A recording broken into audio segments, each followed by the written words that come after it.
Hi guys, wish you a very happy Dasara.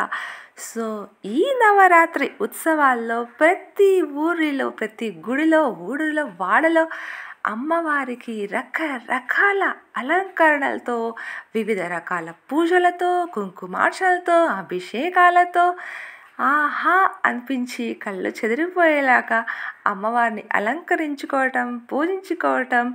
ఈ వారం రోజుల్లో దుర్గాదేవి పూజలు, కన్యక పూజలు అంటూ లలితా సహస్రనామాలతోటి దివ్యమానంగా వెలిగిపోతుంది కదండి.